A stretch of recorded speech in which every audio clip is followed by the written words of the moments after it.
এক জায়গায় কোরআনের একটি আয়াত পড়তে পড়তে একটা জায়গায় জেরের আপনার পেশের জায়গায় সেখানে পড়ে ফেলেছিলাম জের, সেইটা আপনার কাটেট করে সমাজে ভাইরাল করা হলো। সারাস কোরআন পড়তে পারে না। আজ থেকে 8 থেকে 9 বছর আগে আমার ফ্যামিলির একটা সমস্যা হয়েছিল, সেই সমস্যা ভাইরাল করে এর সঙ্গে এডিট করে যুক্ত করে জানিয়ে দেয়া হলো শাহনাজ কোরআন তো পড়তে পারে না, তার সঙ্গে ধরা খেয়েছে। শুনছেন তো যে ওই সমস্ত বক্তার প্রশ্ন করবেন, ওই সমস্ত বক্তার প্রশ্ন করবেন স্টেজে থাকা অবস্থায়, হুজুর তাহলে 8 বছর কোথায় ছিলেন? ঘটনা তো নতুন না, যখন হয়েছে তার ফ্যামিলির সমস্যা, তখন শাহনাজের দাড়ি সব কালো, এখন তো দাড়ি সব লাল হয়ে গেছে, তার মানে সাদা হয়ে গেছে। তো ও তো মেহেন্দি করে, এখন মেহেন্দি দেয়। এই 8 বছর কি নাকে তেল মেরে ঘুমছিলেন? না, ওয়াজের ময়দানে ছিলেন না। শোনার দরকার আছে যে সিলসিলার স্বার্থে বলে যায়। সেই দুটি কথা হলো, এখন আলেমের হুড়ুহুড়ি চলছে, জানেন তো, বিশাল হুড়ুহুড়ি চলছে।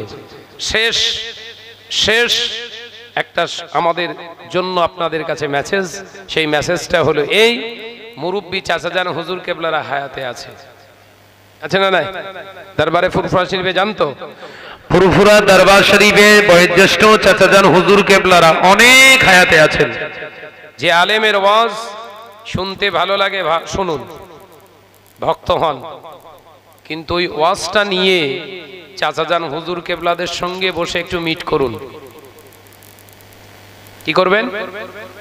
একটু আলোচনা করবেন যে হুজুর এই চাচাজান যেটা সম্মানে আপনি সম্মান দিয়ে কথা বলেন, সেইভাবে গিয়ে ফুরফুরা শরীফে গিয়ে বলবেন, হুজুর এই যে ওয়াজগুলো, এই কথাগুলো আমরা শুনলাম, এই কথাটা কতটা মানা যাবে? কারণ তানারা অজ্ঞ নয়, প্রত্যেকেই আলেম। কথা ঠিক না বুঝরে বলে? মুরব্বী চাচাজান হুজুররা যারা হায়াতে আছেন সব আলেম না জাহেল? কথা বলেন না? আলেম। অর্থাৎ তানাদের কাছে পরামর্শ চাইলে পরামর্শ পাওয়া যাবে। অর্থাৎ সমস্যা নিরসনের বড় একটা মাপকাঠি দেখিয়ে গেলাম, নাম্বার 1। নাম্বার 2, যে আলেমটা ওয়াজ নসিহত করছে, বক্তাটা, যে বক্তার বক্তব্য আজকে একরকম কালকে ঠিক তার উল্টোটা বক্তব্য দিচ্ছে, এই সমস্ত বক্তা থেকে নিজেদেরকে দূরে রাখুন। কথা বোঝাতে পারলাম না? যারা আজকে একরকম বক্তব্য দিচ্ছে, ঠিক 1 বছর পর কি 2 বছর পর কি 6 মাস পর তার উল্টোটা আবার বলছে, তাহলে এই ব্যক্তির, এই বক্তার কর্তব্য হলো যে আগের কথাটা ভুল ছিল সেটা জনসমক্ষে উইথড্র করা। কথা বলছেন না কেন? আমি এক জায়গায় কোরআনের একটি আয়াত পড়তে পড়তে একটা জায়গায় জেরের আপনার পেশের জায়গায় সেখানে পড়ে ফেলেছিলাম জের, সেইটা আপনার কাটেট করে সমাজে ভাইরাল করা হলো। সারাস কোরআন পড়তে পারে না। আজ থেকে 8 থেকে 9 বছর আগে আমার ফ্যামিলির একটা সমস্যা হয়েছিল, সেই সমস্যা ভাইরাল করে এর সঙ্গে এডিট করে যুক্ত করে জানিয়ে দেয়া হলো শাহনাজ কোরআন তো পড়তে পারে না, তার সঙ্গে ধরা খেয়েছে। শুনছেন তো যে ওই সমস্ত বক্তার প্রশ্ন করবেন, ওই সমস্ত বক্তার প্রশ্ন করবেন স্টেজে থাকা অবস্থায়, হুজুর তাহলে 8 বছর কোথায় ছিলেন? ঘটনা তো নতুন না, যখন হয়েছে তার ফ্যামিলির সমস্যা, তখন শাহনাজের দাড়ি সব কালো, এখন তো দাড়ি সব লাল হয়ে গেছে, তার মানে সাদা হয়ে গেছে। তো ও তো মেহেন্দি করে, এখন মেহেন্দি দেয়। এই 8 বছর কি নাকে তেল মেরে ঘুমছিলেন? না, ওয়াজের ময়দানে ছিলেন না। কথা বলছেন না কেন? আমি আবারও বলছি, মানুষ ভুলের ঊর্ধ্বে নয়, কিন্তু ভুলটা যদি উইথড্র করে, ভুলটা যদি সংশোধন করে, সেই জায়গায় যদি অপপ্রচার করে দুনিয়ার কোনো মানুষ, তাহলে জানবেন নেহাত ওর উদ্দেশ্য হচ্ছে ওকে ছোট করা। কথা বুঝতে পারছেন না? লিল্লাহিয়াতের উদ্দেশ্য শেষ, ও জায়গা কমপ্লিট, ও কাজ করছে কেবলমাত্র শয়তানের হয়ে, আল্লাহর জন্য নয়। আল্লাহর হয়ে যে কাজ করে তার খাসলাত হলো এটাই, সে যতটুকু সংশোধনের জায়গা টেবিলে করবে, প্রচার করবে না। অর্থাৎ এই জায়গা থেকে আমাদের ফিরে আসতে হবে। যদি কোনো বক্তা, যদি কোনো আলেম, যদি কোনো ওয়াইজিন, যদি কোনো লেকচারার স্টেজে উঠে সমালোচনামূলক, পর সমালোচনা, নিন্দামূলক কোন স্টেজে করে, কোনো কথা না বলে আস্তে আস্তে মাহফিল থেকে পালাবেন। তার কারণ নবী বলেছেন আল গিবাদু আসাদ্দু মিনাজ জিনা, যারা গীবত করে পরনিন্দুক তাদের ক্যারেক্টার হলো জেনাখোরের থেকে খারাপ। অর্থাৎ কিচ্ছু বলার দরকার নেই, আপনার যা সম্মান আছে থাক, আমি অন্তত আজকের এই আপনার বক্তব্য থেকে আলাদা হয়ে থাকি। তাহলে দুটো কথা বলে গেলাম, মনে থাকবে তো বাপ? নাম্বার 1, ওয়াজ সিলেক্টেড করে আপনার ওয়াজের সলিউশন, ওয়াজের কতটা সত্যতা, হক না হক যাচাইয়ের জায়গা হচ্ছে আমাদের মুরব্বী হুজুররা, খেয়াল থাকবে। দ্বিতীয় কি বললাম, বক্তার ভুল হতে পারে, সেই ভুলের জায়গা যদি সেই বক্তাটা উইথড্র করে তাহলে ওলি আর কথা বলার প্রয়োজন নাই। কিন্তু ভুলটা রয়ে গেছে, ওই ভুলের পরে আবার একটা বক্তব্য পেশ করছে যেটা ওই আগেরটা ভুল প্রমাণিত হচ্ছে, তাহলে এই বক্তা আসলেই এ ভণ্ড, আসলেই ভণ্ড। এর খপ্পরে পা দিলে আপনিও কি হবে? ভণ্ডর অনুসারী ভণ্ডই হয়। আল্লাহ পাক আমাদেরকে হেফাজত করেন, বলুন সকলে আল্লাহুম্মা আমিন। দাদা পীর রহমাতুল্লাহ আলাইহির ভালোবাসার মানুষ আপনারা, ভাঙড় মানে কোনো কথা হবে না, সেটা আমি জানি। এই ভাঙড়ে আমার যাতায়াত একদিনের না, এই ভাঙড়ে অন্তত কিছু না হলে 12 বছরে আমার যাতায়াত, একটা যুগ। আমি আপনাদের যথেষ্ট মহব্বত করি, ভালোবাসি এবং চিনি। সাবধান হন ভাই হিসাবে এবং সচেতন হন, ইমানি দায়িত্ব বলে গেলাম। আমি সমালোচনা করতে ভালোবাসি না, তবে সত্য কথা বলতে একবারও কণ্ঠিত বোধ হয় না।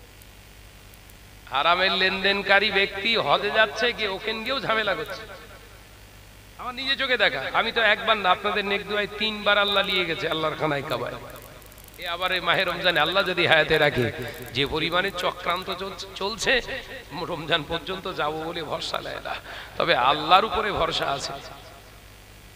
টাকা জমা দিয়েছি, মাহে রমজানে আবার যাব।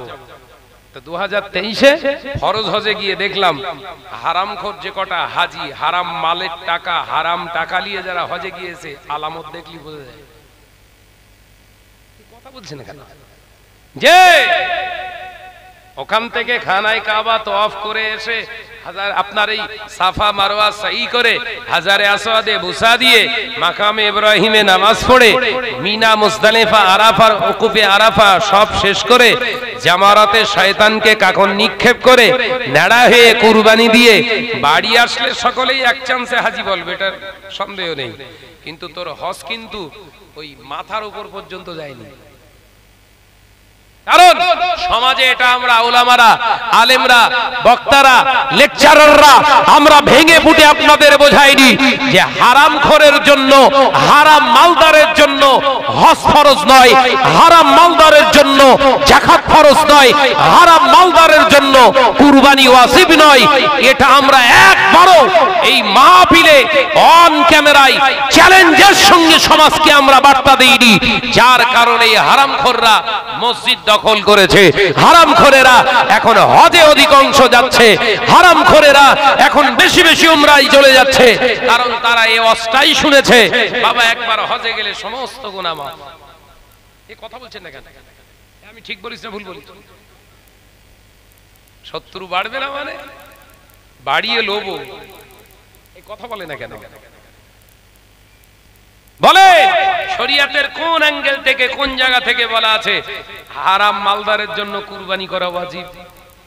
বরঞ্চ হারাম মালদারের জন্য কুরবানি দেওয়া হারাম। ওর ওই কুরবানিকৃত পশুর গোশত, আপনার জীবের গোশত খাওয়াটাও এলাকাবাসীর জন্য হারাম। এ ফতোয়া শুনেছেন জীবনে? কেউ দেয়নি। কথা বলছেন না কেন? জীবনে শুনেছেন? বিরাট বড় বড় গাড্ডার মাওলানা বলো, মুসামাতি বসলি মরে যায়, এরকম এলমের গরম দেখায় স্টেজে, কিন্তু এই কথা থ্রো করার ক্ষমতা নেই। কারণ ভেতরে খোঁজ নিয়ে দেখেন বড় বড় হারামখোরের হাতে হাত দিয়ে বায়াত হয়ে বসে রয়েছে। কথা বলছেন না কেন? শাহনাজের বিরুদ্ধে আন্দোলন হবে না মানে? আন্দোলন করিয়ে ছাড়বো। বলেন, আই ক্যান চ্যালেঞ্জ অন ক্যামেরায় বলছি, কোন হারাম মালদারের জন্য শরীয়তে যাকাত ফরজ করেননি, কোন হারাম মালদারের জন্য কুরবানি ওয়াজিব করেননি, কোন হারাম মালদারের জন্য আপনার হজকে ফরজ করেননি, কোন হারাম মালদারের জন্য মসজিদেতে দান করাটাও আল্লাহ ইবাদত বলে ঘোষণা করেননি। যদি দেখাতে পারেন গর্দান দিয়ে দেব। অন ক্যামেরায় যাচ্ছি, অ্যাঙ্গেল ঘোরালি হবে না। জিজ্ঞাসা করব বাপের নাম আর বলবেন নানির নাম, চলবে না। কথা বলছেন না কেন? জিজ্ঞাসা করছি বাপের নাম, প্রশ্ন করছি এক, আর উত্তর দিচ্ছে এই আমার বাড়ি কাশীপুর। প্রশ্ন করছি ভাই আপনার নাম কি? বলছে আমার বাড়ি কাশীপুর। উত্তর দেশ তো, কথা বলছেন না কেন? মলি সাহেবের চতুরতা, মলি সাহেবগিরি তোর ঘোচাবে কবরে ঢোক। সাধারণ মানুষ নিয়ে খেলা করছিস তো, তোর সাইজ করবে, তুই ইন্তজার কর। কিছু কিছু সময় তোর হসপিটালে ভর্তি হতে হয়, কিছু কিছু সময় ডাক্তারের সাহায্য নিয়ে ওষুধ খেতে হয়। তোর জ্ঞান রাখা উচিত, হায়াত যে কোনো মুহূর্তে শেষ হতে পারে। তোর এই ভয়টা নেই। তুই দুনিয়ার প্রেমে পাগল হয়ে গেছিস, আসক্ত হয়ে গেছিস, সেই জন্য এর বিরোধিতা করে কথা বলবার মতো তোর ক্ষমতা নেই। তোর এলেম কি হবে? তোর এলেম আল্লাহ তোর মুখে ছুঁড়ে মারবে। অপেক্ষায় থাক মৌত পর্যন্ত। আল্লামা হুজুর ইচ্ছা করলে ফতোয়া আমিনিয়াটা না লিখতে পারতেন। এই কথা বলছেন না কেন? ফতোয়া আমিনিয়া 8টা খণ্ডে বিভক্ত, না লিখতে পারতেন তো? কথা বলছেন না কেন? কি দরকার ছিল অত কড়া কড়া মশলা, কড়া কড়া ফতোয়া দেওয়ার প্রশ্ন ছিল? যে কি কড়া কড়া, দুটো একটা বলবো, এই দুটো একটা বলবো, জোরে বলেন না। হুজুর ফতোয়া দিচ্ছে সুদখোরের বাড়ি খাওয়া হারাম, সুদখোরের সঙ্গে আত্মীয়তা করা হারাম, সুদখোর যদি বিনা তওবায় মারা যায় ও জানাজা পড়া ইমানদার নামাজীদের জন্য নাজায়েজ, এবং মুসলমানদের কবরস্থানে দাফন করার জন্য শরীয়তে বৈধতা দেয় না। এরকম কড়া ফতোয়া দেওয়ার দরকার ছিল? আল্লামা রুহুল আমিনের ভক্ত মুরিদ কমে যাবে এই চিন্তা ছিল না? তুমি বড্ড চিন্তা করো না, তুমি বড্ড চিন্তা করো। লোক আমায় খারাপ বলবে, লোক আমাকে ছিছি করবে, না দরকার নেই, দরকার নেই, আমার দাওয়াত কমে যাবে, এলাকায় কেউ আমার হুজুর বলে ডাকবে না। ও তাহলে তুমি দুনিয়ার সেই হুজুর, রাসূলুল্লাহ যে হুজুরির কথা বলে গেছে জাহান্নামী, সেই জাহান্নামী হুজুর তো তুমি। অসুবিধা নেই, কিন্তু এই আন্দোলন চলবে। এই কথা বলছেন না? যতদিন না পর্যন্ত পশ্চিম দিক থেকে সূর্য উদিত হয় ততদিন পৃথিবীর জমিনেতে আল্লাহ এই রকম হক বান্দাদেরকে জিন্দা রাখার দায়িত্ব আল্লাহ নিজে হাতে নিয়েছে। একবার জোরে বলুন, একবার জোরে বলেন সুবহানাল্লাহ। একজনকে মারবি, একজন দুনিয়া থেকে যাবে।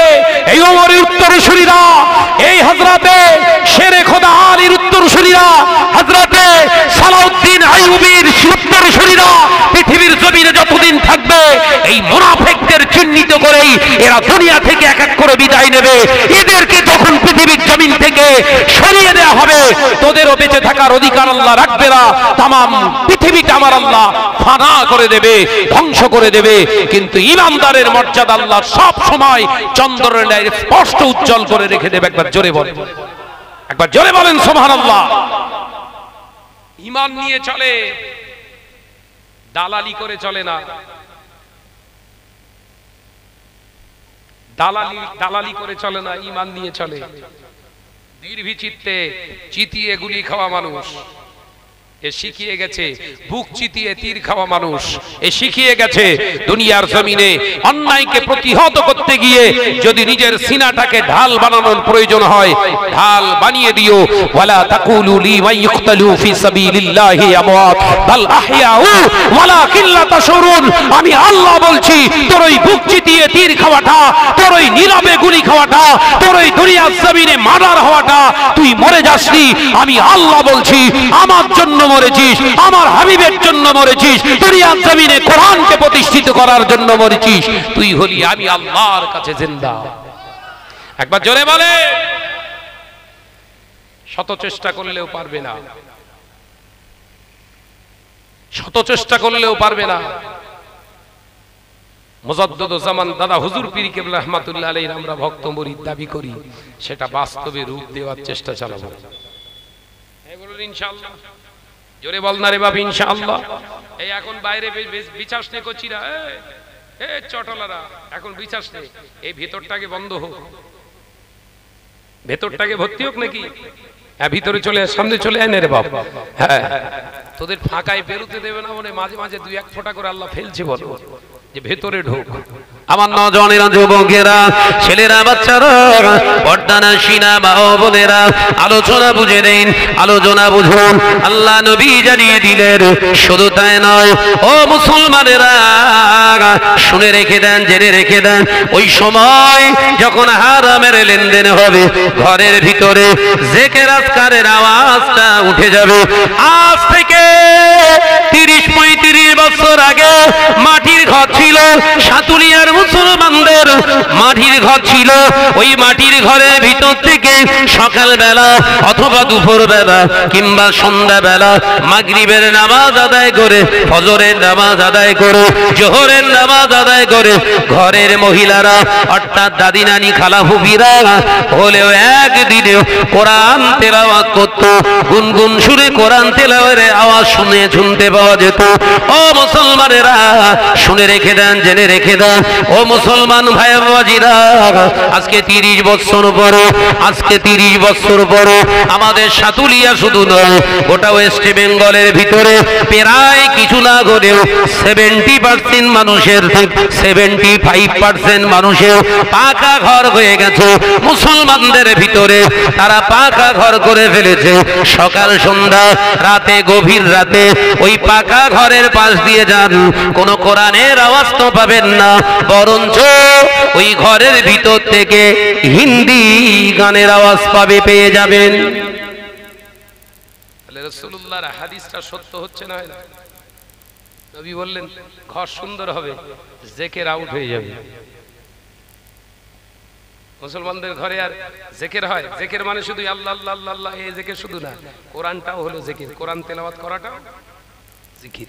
আমার নজনেরা, যুবকেরা, ছেলেরা, বাচ্চারা, বিশ্বনবী বললেন তাহলে 1 নাম্বার স্বামী স্ত্রীর মিল মহব্বতটা উঠে যাবে, ঘরের শান্তি উঠে যাবে, ঘরের স্বামী স্ত্রীর ভিতরে সন্দেহের বাতাবরণ তৈরি হবে। 4 নম্বর কি বললাম? ঘরের ভিতর থেকে শান্তিটা উঠে নয়, ঘরের ভিতর থেকে ইবাদতের মজা উঠে যাবে। অর্থাৎ নামাজ পড়বে ঘরের মেয়েরা, কিন্তু ইবাদতের ভিতরে কোনো মন মানসিকতা থাকবে না, কারণ ঘরটা রিপেয়ার হয়েছে, ঘরটা তৈরি হয়েছে সম্পূর্ণ হারামের দ্বারস্থ। মাঝখানে আর একটা কথা কি বললাম? মসজিদের আমানত থাকবে না। কিসের আমানত? মসজিদের আমানত। মসজিদের আমানত কি জানেন? একটু বলবো বাবাজি, বলবো। নজনেরা, যুবকেরা, ছেলেরা, বাচ্চারা, পর্দানা সিনা মা ও বোনেরা, মসজিদের আমানত নাম্বার 1, যে জায়গায় মসজিদ বানাবেন ওই জায়গাটা মেরে লেওয়া, কেড়ে লেওয়া, ভাগরা করা জায়গা যেন না হয়, ওই জায়গাটা বিশুদ্ধ জায়গা যেন হয়, ওই জায়গাটা মেরে লেওয়া, কেড়ে লেওয়া, ভেস্টেড ল্যান্ড যেন না হয়। ও নজনেরা, যুবকেরা, ছেলেরা, বাচ্চারা, পর্দানা সিনা মা ও বোনেরা, 2 নাম্বার আমানত হলো মসজিদের যে কনস্ট্রাকশন তৈরি হবে, স্ট্রাকচার বডি তৈরি করতে গিয়ে, ওর গঠন করতে গিয়ে যত মাল মেটেরিয়ালস, টাকা পয়সা ব্যয় করা হবে, ওদের ওই ভিতরে ওই টাকা পয়সা মালের ভিতরে যেন যারা পরিমাণে হারাম যেন না ঢুকে যায়। ও নজরেরা, যুবকেরা, 3 নম্বর মসজিদের আমানত হলো মসজিদের পরিচালক যারা হবে ওরা যেন শরিয়াত বিরোধী মানুষ না হয়, অর্থাৎ নামাজি ব্যক্তি হবে, সুন্নতি লেবাস, কারণ লেবাসের উপরে চলনেওয়ালা ব্যক্তি হবে। শুধু তাই নয়, কোনো কারণে যদি ইমাম সাহেব ছুটিতে চলে যায়, ওই ইমামের জায়গায় দাঁড়িয়ে ইমামতি করার যোগ্যতা যাদের আছে, এদের দ্বারা এই মসজিদ চালনা করা হলো আমানত। একবার জোরে হবে না সুবহানাল্লাহ? আছে এসব? বিশ্বনবী কি বলছে? আমানতের খেয়ানত হয়ে যাবে, মসজিদের আমানত থাকবে না। মসজিদগুলো অথচ রংচং খুব সুন্দর চাকচিক্যময় হবে, মসজিদে নামাজ পড়বে মুসল্লি, গ্যাদারিং জাম হবে, গ্যাদারিং হবে, কিন্তু মসজিদের মুসল্লিদের মসজিদের ভিতরে আর অন্তর থাকবে না।